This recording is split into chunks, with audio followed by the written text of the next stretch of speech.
Terima kasih. Assalamualaikum warahmatullahi wabarakatuh. Waalaikumsalam warahmatullahi wabarakatuh. Di siang hari ini masih semangat ya ini ya? Masih. Semoga masih semangat dan keberkahan selalu menyertai kita semua. Amin. Yang terhormat Bapak Kepala SMA Negeri 1 Tunjungan, yaitu Bapak Rosak selaku mentor kita, dan yang terhormat teman-teman P3K dari berbagai sekolahan SMA maupun SMK yang saya hormati dan yang masih penuh semangat untuk siang hari ini. Mohon izin untuk memaparkan laporan orientasi pengenalan nilai dan etika instansi bagi pegawai pemerintah dengan perjanjian kerja Angkatan 8 tahun 2024. Izin memperkenalkan diri Bapak Ibu, nama saya Agus Dianugraha, unit kerja saya di SMA Negeri 2 Cepu. Selanjutnya dari kegiatan ini kita mulai dari latar belakang terlebih dahulu. Pelaksanaan orientasi pengenalan nilai dan etika bagi pegawai pemerintah dengan perjanjian kerja dimaksudkan untuk penguatan budaya kerja dan membangun citra institusi. Kode etik dan kode perilaku ASN digunakan sebagai panduan pegawai ASN dalam perilaku dan membangun budaya kerja dan citra institusi. Setiap instansi pemerintah wajib melakukan upaya internalisasi nilai-nilai dasar ASN, yaitu ASN profesional yang berakhlak.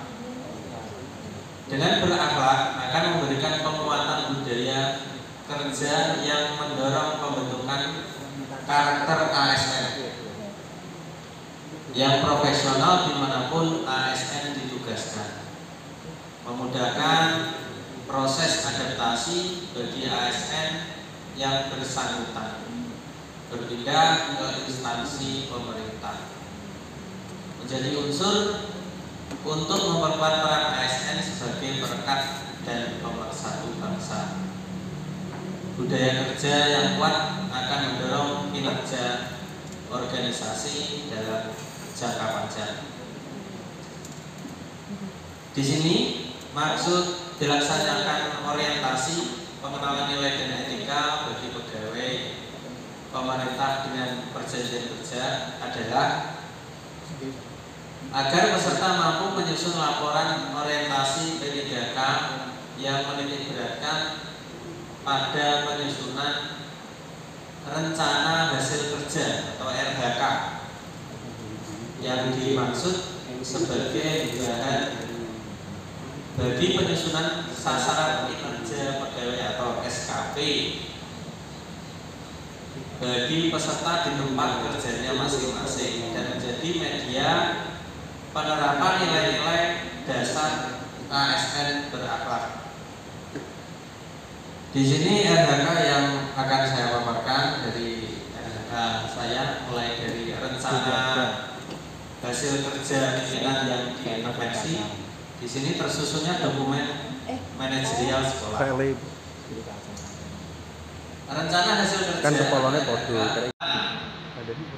Kegiatan dan tahapan di sini adalah yang nomor 1, menyusun draft dokumen perangkat pembelajaran, yaitu meliputi analisis minggu efektif, prota, promes, ATP, modul ajar, dan bahan ajar.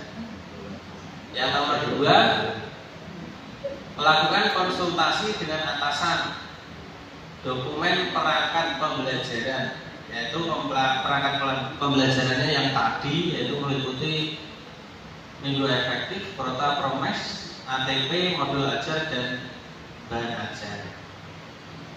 Yang nomor 3 yaitu memperbaiki draft dan menandatangani dokumen perangkat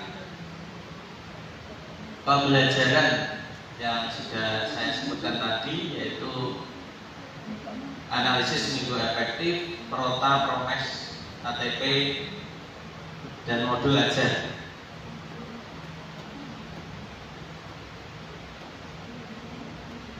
Output kegiatan di sini adalah dokumen perangkat pembelajaran. Dokumen perangkat pembelajaran.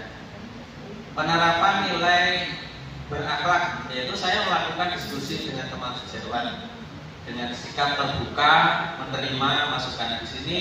Berakhlaknya adalah kolaboratif, memberi kesempatan kepada berbagai pihak untuk berkontribusi.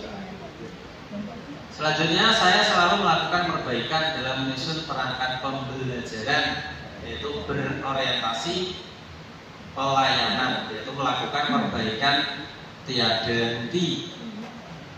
Selanjutnya yaitu saya selalu berkonsultasi dengan atasan dalam menyusun dokumen pembelajaran. Di sini nilai berakhlaknya adalah adaptif, bertindak proaktif. Saya melakukan tugas yaitu menyusun perangkat pembelajaran dengan penuh tanggung jawab. Di sini nilai berakhlaknya adalah akuntabel, yaitu melakukan tugas dengan jujur, bertanggung jawab, cermat, disiplin, dan berintegritas tinggi. Yang nomor 2, selanjutnya tersusunnya dokumen supervisi akademik guru dan tenaga kependidikan. Dokumen ini rencana hasil kerjanya adalah dokumen evaluasi pembelajaran, yaitu daftar nilai utama. Aspeknya juga sama, yaitu kuantitas, kualitas, dan waktu. Target di sini adalah 4 dokumen. Nanti kualitasnya 100% dan waktunya 12 bulan. Outputnya di sini adalah dokumen evaluasi pembelajaran. Kita bahas satu persatu, yaitu indikator kinerja individu.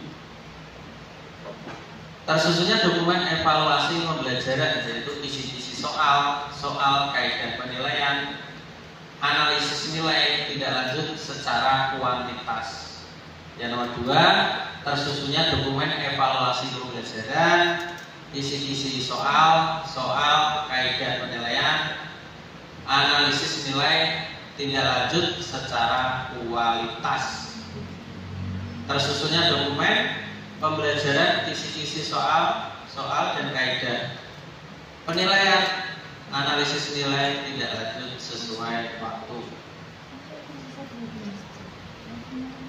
Kegiatan dan tahapan, yaitu yang pertama menyusun draft dokumen evaluasi pembelajaran, isi-isi soal, kaidah penilaian, analisis nilai, dan tindak lanjut. Yang kedua, konsultasi dengan atasan, yaitu dokumen evaluasi pembelajaran. Yang ketiga, memperbaiki draft dan menandatangani dokumen evaluasi pembelajaran. Ini dan penerapan nilai berakhlak di sini adalah saya sering membantu guru yang lain menyusun evaluasi pembelajaran, yaitu di sini nilai berakhlaknya adalah kompeten atau membantu orang lain belajar.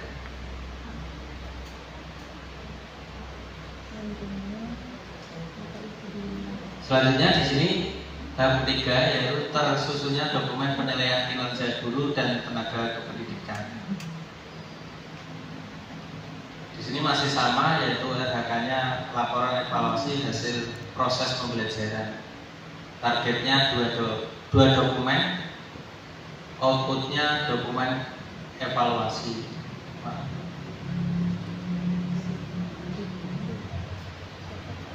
Selanjutnya, kesimpulan di sini orientasi pengenalan nilai dan etika bagi pegawai pemerintah dengan perjanjian kerja bertujuan. 1, yaitu pengenalan tugas dan fungsi ASN. Yang kedua, pengenalan nilai dan etika pada instansi pemerintah. Yang ketiga, pemahaman dan penyediaan informasi kepada P3K yang baru dilatih. Yang keempat, yaitu mengaktualisasikan nilai-nilai dasar ASN berakhlak serta dapat melaksanakan tugas yang menjadi kewajibannya dalam melaksanakan program pemerintah di unit kerjanya.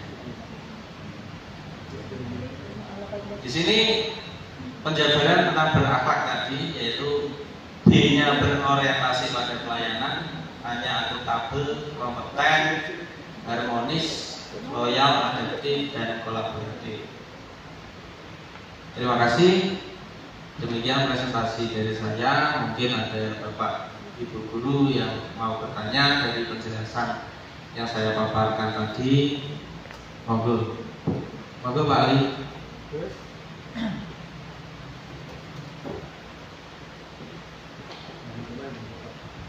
Terima kasih telah diberikan kesempatan untuk bertanya.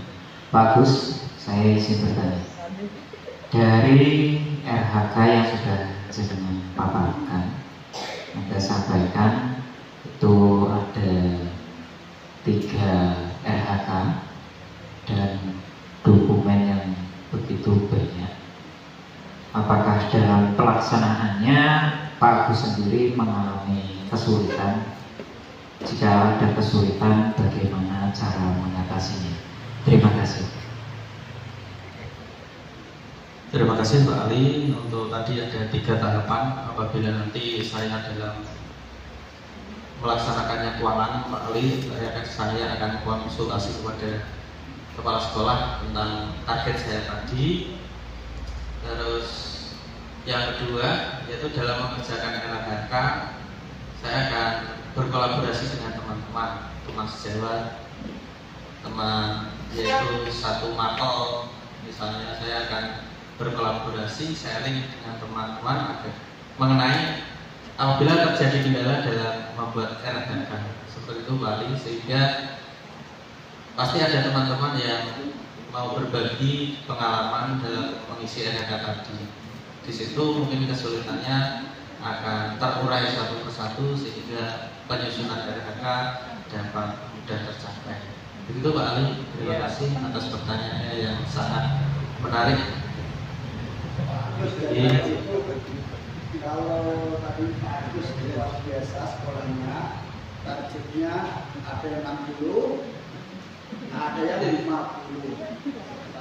Padahal kalau misalkan target 60 itu kan untuk mencapai nilai 100% kan harus tercapai semuanya. Itu juga bagus. Bagaimana kalau nggak tercapai, dilakukan perubahan sehingga dia diturunkan kan bisa. Padahal kalau dengan targetnya hanya katakan 40, itu pun 100 nilainya. Kalau tertulis semua, nah kira-kira Bapak pilih mana? Yang minimalis, ya itu contoh bagaimana kita ASN berpersepsi semuanya benar. Terima kasih Pak Rasyad atas masukannya tadi yang mencerahkan untuk kita semua tentang RHK. Misal kebanyakan, maka bisa kita konsultasikan kepada kepala sekolah, dan apabila keberatan tadi bisa diturunkan apabila kewalahan. Siap. Terima kasih. Demikian presentasi dari saya. Apabila ada salah kata, mohon maaf. Assalamualaikum warahmatullahi wabarakatuh.